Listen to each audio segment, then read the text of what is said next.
A small ball strikes a stationary uniform rod which is free to rotate in gravity free space.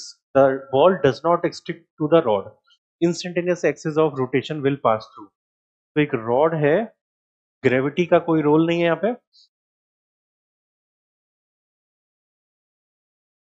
हाँ, तो instantaneous access of rotation क्या होगा?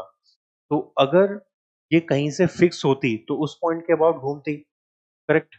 तो ऐसा तो कुछ है नहीं, हमारे पास यूनिफॉर्म रॉड है which is free to rotate है, तो ये सेंटर के अबाउट घूमेगी ऐसा कुछ जरूरी नहीं है। और बॉल एक पॉइंट से टच हो रही नहीं है, तो ऐसा नहीं है कि एक पॉइंट रुक जाएगा तो ये एंड के अबाउट घूमेगी। तो ऐसा भी नहीं है कि ये सेंटर के अबाउट घूमे और ऐसा भी नहीं कि एंड के अबाउट घूमे, करेक्ट? तो ये किसी भी रैंडम पॉइंट के अबाउट घूम सकती है, सेंटर और एंड पॉइंट को के बीच में कहीं पर भी घूम सकती है। तो सेंटर ऑफ मास के अबाउट घूमेगी, एक्सल रोटेशन होगा, जरूरी नहीं है।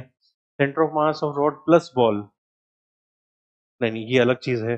Point of impact of the ball on the rod, नहीं।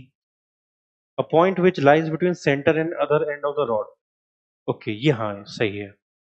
तो हिट करेगा तो इन दोनों पॉइंट्स के बीच में कहीं कोई रैंडम पॉइंट आएगा जहां पे नेट वेलोसिटी जीरो होगी। जहां पे नेट वेलोसिटी जीरो होगी वहां से ऐसा होगा। तो नेट वेलोसिटी जीरो के लिए हमें v equals to R omega करना पड़ेगा। तो r की वैल्यू कुछ भी आ सकती है, यहाँ पर कहीं r की वैल्यू आ सकती है, तो उसके हिसाब से जो एक्सेस ऑफ रोटेशन है वो पास करेगी।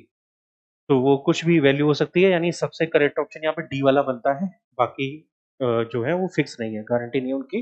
डी वाला सबसे ज्यादा एक्यूरेट है।